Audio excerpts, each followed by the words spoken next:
After an 8-0 run in the bubble, a finals appearance, and the best regular season in franchise history, do the Phoenix Suns need to go back to 2019? It may sound crazy, but it actually has a lot more sense than you might think. We'll dive in on today's episode of Locked On.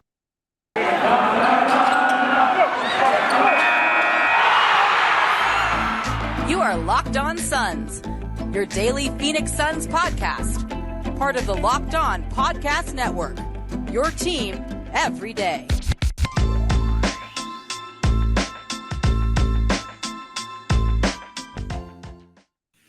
We are back. This is Locked On Phoenix Suns. We are part of the Locked On Podcast Network, and I'm your host, Brendon Kleen, a credentialed media member covering the Suns for the past 5 seasons and a writer at Suns.com and Dime Magazine. Thanks for making Locked On Suns your first listen today and every day.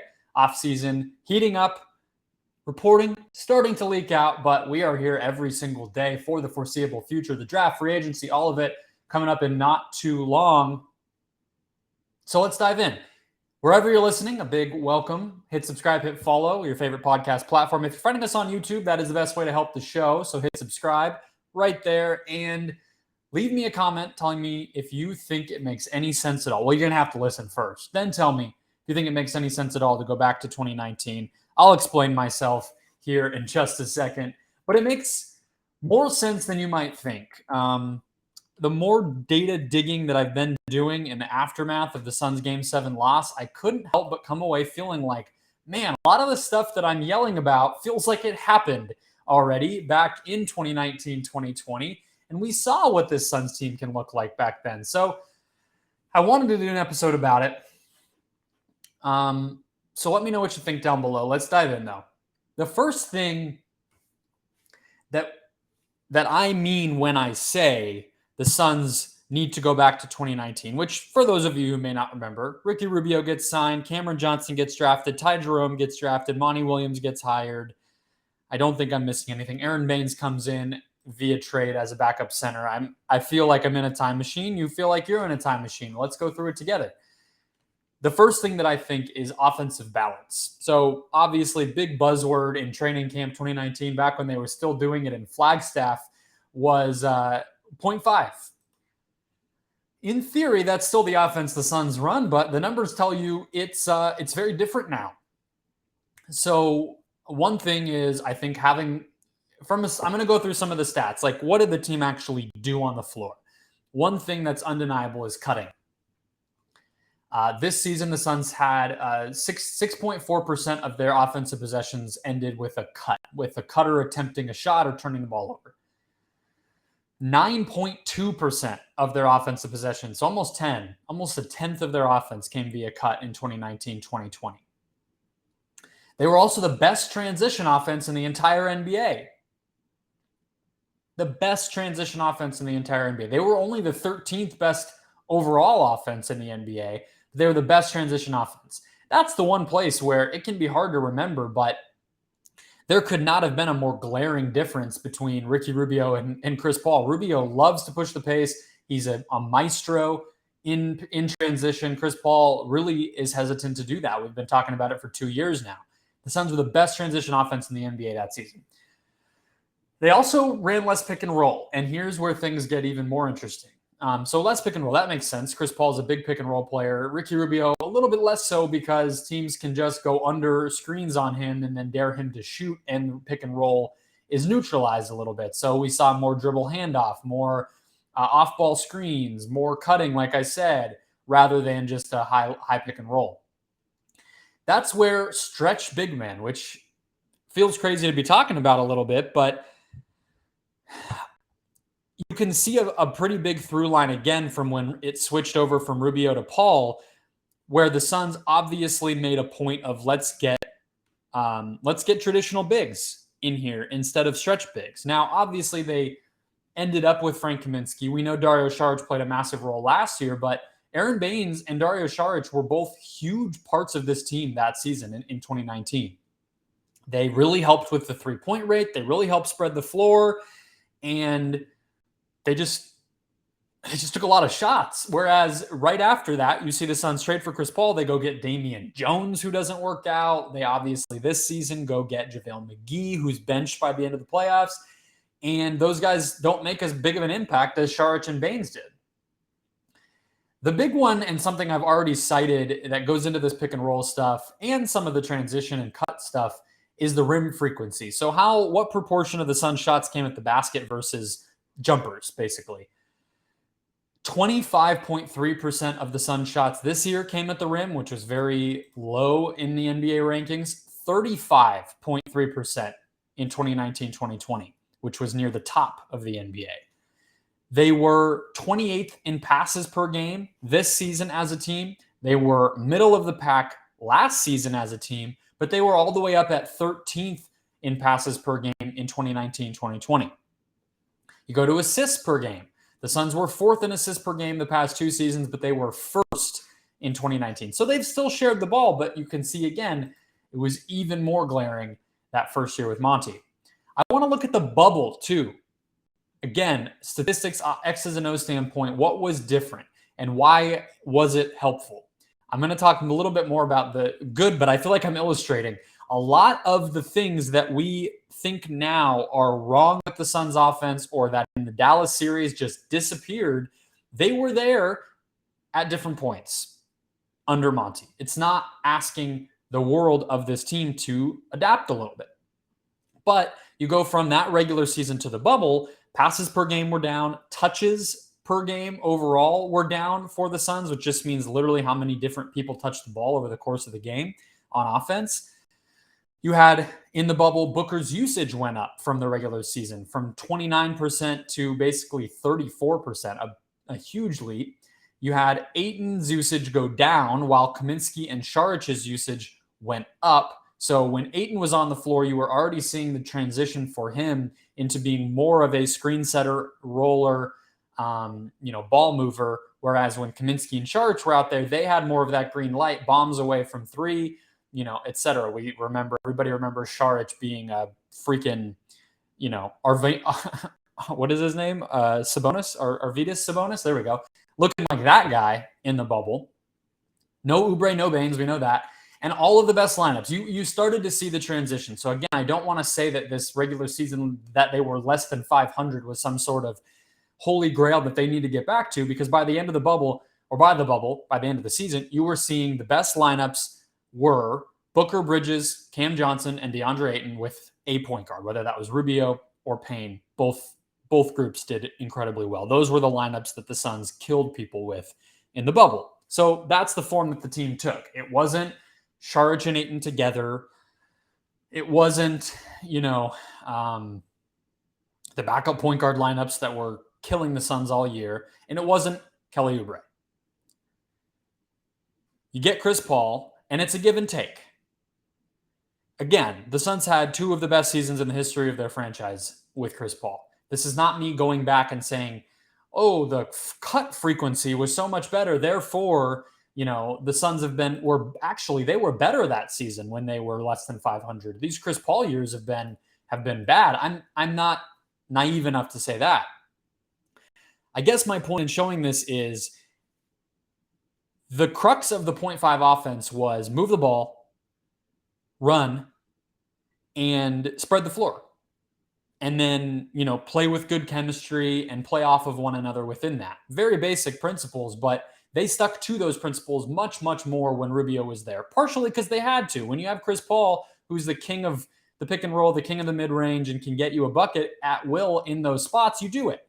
But you also sacrifice confidence, and that's what I keep coming back to. Monty talked about it after Game 7, that he was a little bit surprised and struck by how little confidence some of the role players had when forced to make a decision with the ball in their hands, forced to take a shot against close defense in the playoffs against Dallas.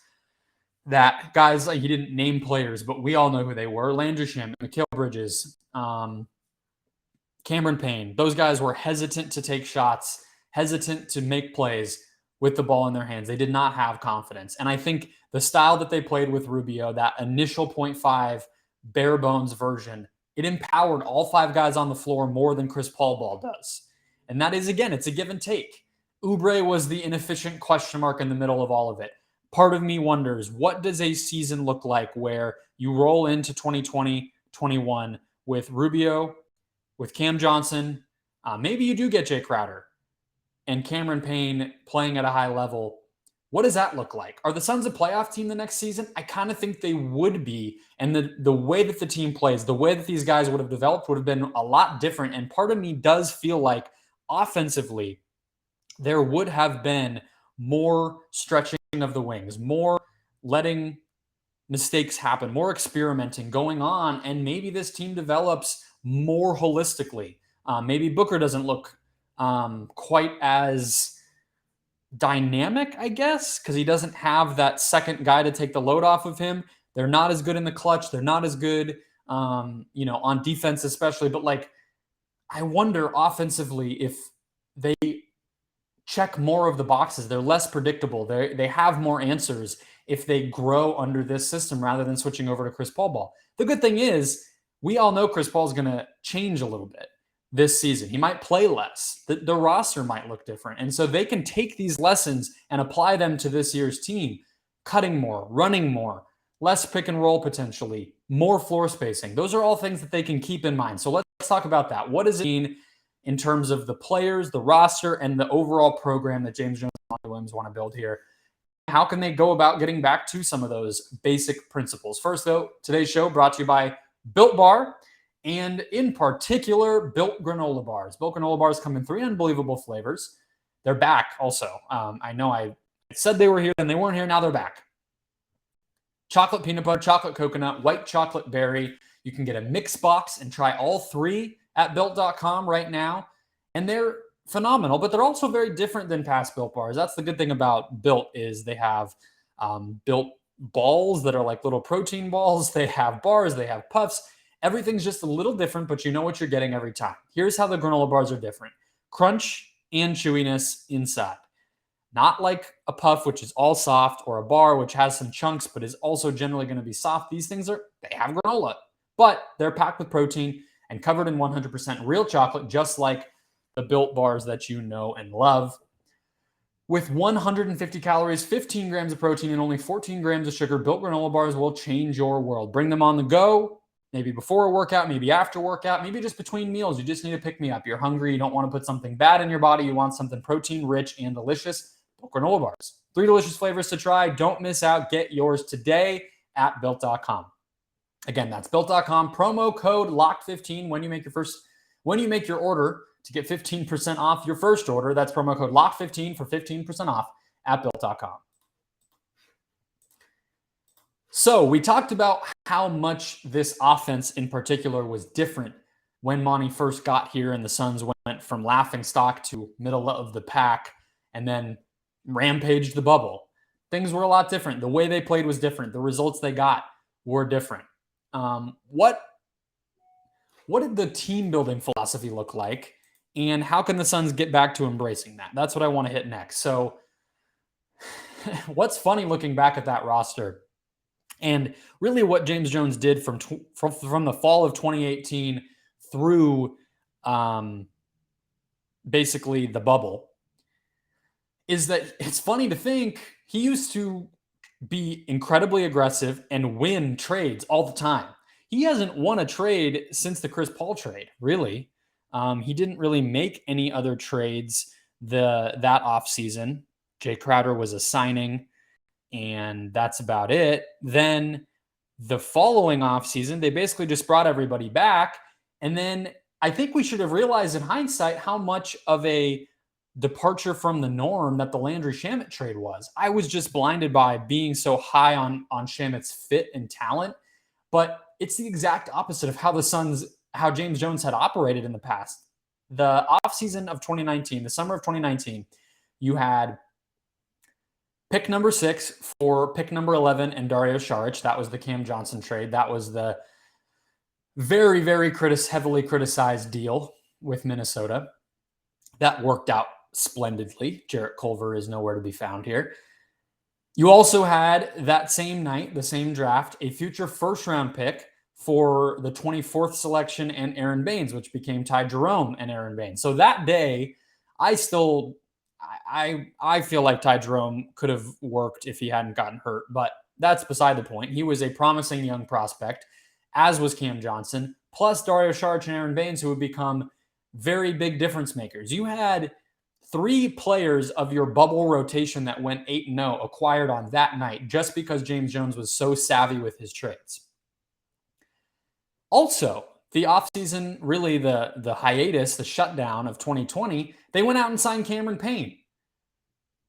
Where is the 2022 Cameron Payne? Where is the effort to get Cameron Payne since they signed him? I think you could say getting Torrey Craig was close. I think you could say keeping Abdul Nader and trying to make it work with him was an attempt at that. Maybe Damian Jones, the signing in 2020. I just don't really think he's an NBA caliber player.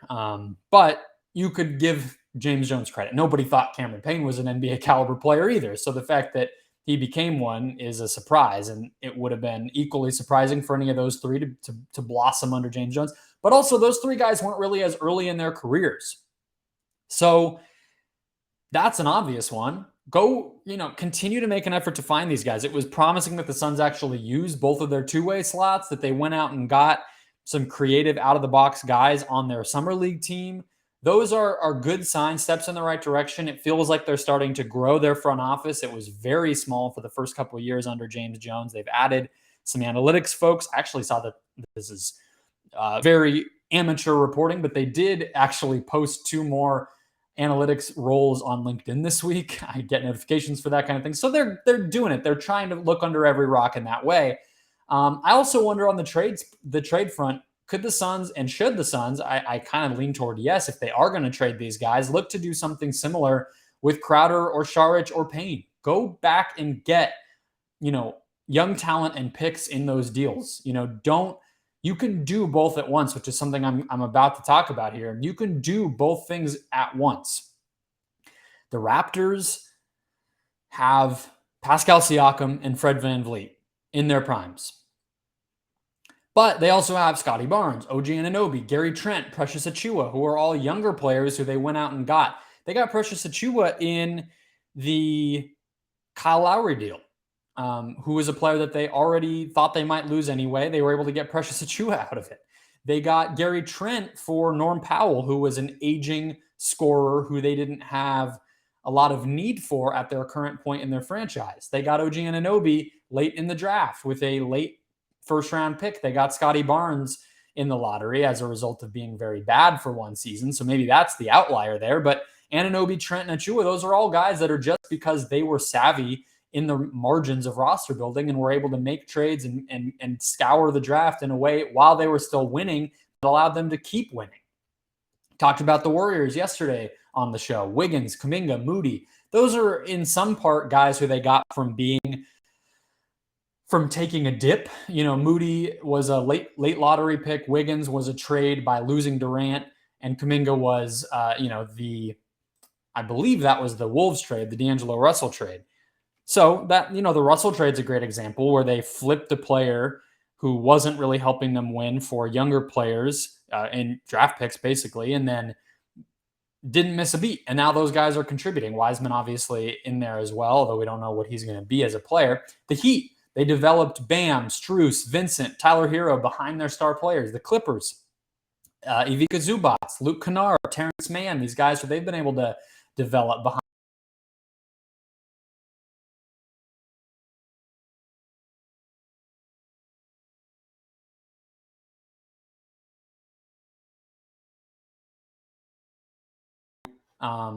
Develop. I want to talk about if it's realistic. Is this a realistic thing that the Suns can actually do here? And is it something that we should count on happening? So we'll go through, we'll temper our expectations a little bit. That give and take that I was talking about with winning and developing with Chris Paul and Monty Williams, all of it I want to dive into. First though, guys, today's show also brought to you by BetOnline. BetOnline.net is your number one source all sports calendar long for the latest odds, props, and lines to inform your betting. That's, of course, as well. They have podcasts, they have news, they have analysis, everything on the basketball playoffs, Major League Baseball regular season, fights, and even NFL futures for next season. Let's see. Speaking of NFL futures, do I want to even dive into what the Cardinals have? Let's see. I will subject myself to this. NFL team wins. There we go. Arizona Cardinals. The over-under is 8.5. Oh my goodness. That's projecting that they are basically a 500 team. That made me as sad as I thought it would, but they have them for every single team. They have NFL final standings. They have NFL player futures for awards. They have NFL to make the playoffs. What are the Cardinals are plus 110 to make the playoffs. That's a nice bet. That'll make you feel pretty good if they get in again next year. BetOnline, your continued source for all sports wagering info. Head to their website today. That's betonline.net or their mobile app to learn more about the latest trends and action. BetOnline, where the game starts. Is this all realistic? That's what I want to answer here to close the show because, yes, cut, run, take more threes, get to the rim, all that good stuff. Develop talent, use your two-way slots, draft, invest in young talent. It's easy for me to say. I should go be the GM, it sounds like, right? But again, I have to reiterate here. It's very cute to go get Ty Jerome in a trade. It's very nice to find a backup center on the trade market in Aaron Baines and get a nice season out of him. The Suns just came off of potentially the best 2-year run in the history of the franchise. They did all of that without a focus on development necessarily, without playing that 0.5 Ricky Rubio ball style. They did it playing Chris Paul ball. They did it with an eye on the present. They did it with thinner rosters, veteran rosters. And they won a lot.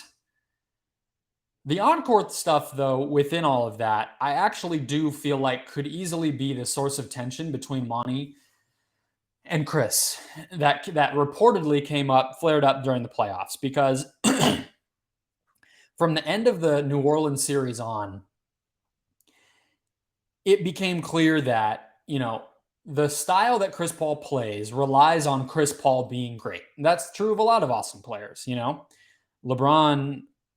LeBron ball is a little different. It's a little harder. The results when he's scoring 50 at the end of that regular season don't look as good when he's not able to lift inferior teammates anymore the way that he used to be, right? And so Chris Paul playing that style, if he's not Chris Paul or 100% of Chris Paul, what happens? I think we saw some of that, and I think it's understandable that Monty giving control of the offense over to Chris like he clearly did as I went through with all those numbers, and then Chris Paul struggling and maybe being hesitant to give up that control. Well, in the middle of a playoff series, when you have championship expectations for yourself, that's tough. And it's understandable that would result in some tension.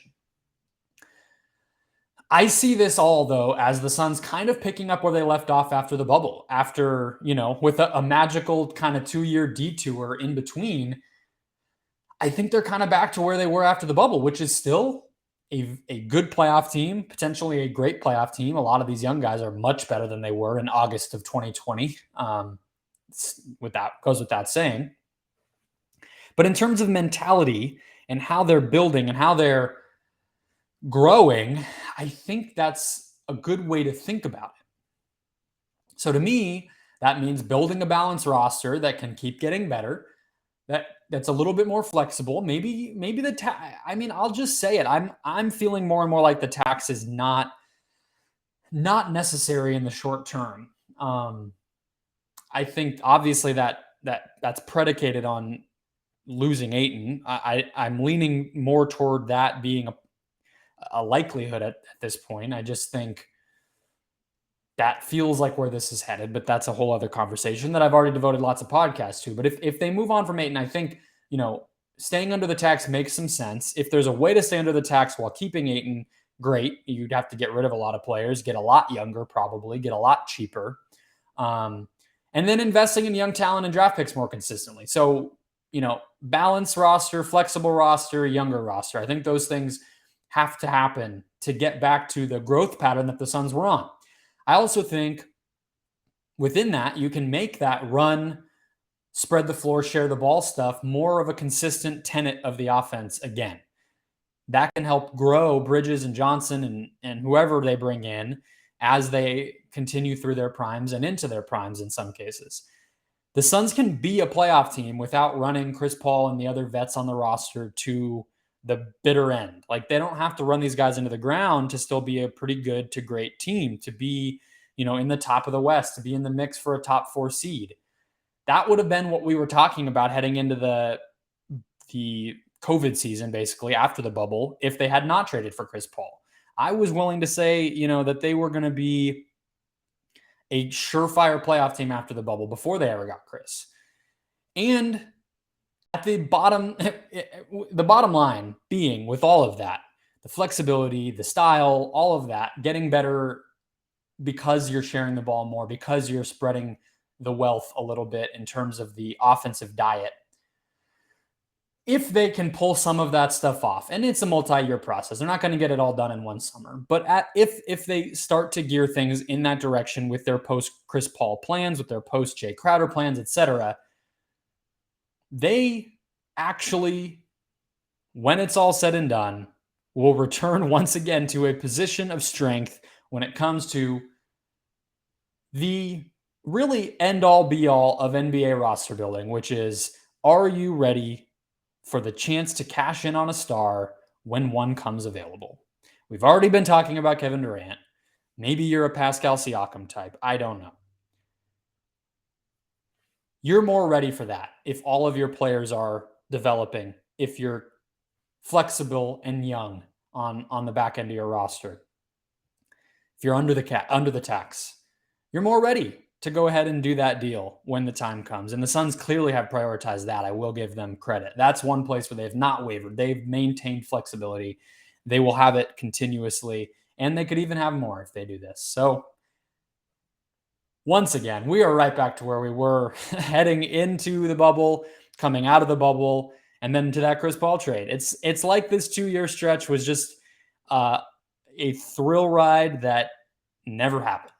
And now they just got this guy named Chris Paul on their roster, and we'll see what happens with all of it. But it's a very interesting thought experiment. It's a very interesting sort of guessing game of what would have it all looked like if they didn't do the Chris Paul trade. And can they get back to some of those things? And as you can see, I think yes. So would not be surprised if we see some deals like that, some stylistic changes like that get implemented. And I'm really excited. That was a very fun season for me.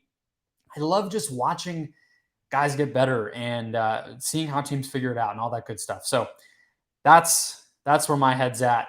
I will probably talk to Aaron Edwards about this at the end of the week, because I think I got to have somebody to temper my expectations a little bit. He and I have been texting, but I think it's worth addressing with him. I don't know how much he was paying attention, although we all sort of were. All right, that'll close us out for the day, guys. You have been awesome. Hit subscribe. The listenership has been so consistent and great even after the Game 7 loss. It's been really, really cool to see. So a big thank you. We're not going anywhere. We'll be back tomorrow. Now go make Locked On NBA your second listen to catch up on the NBA Finals.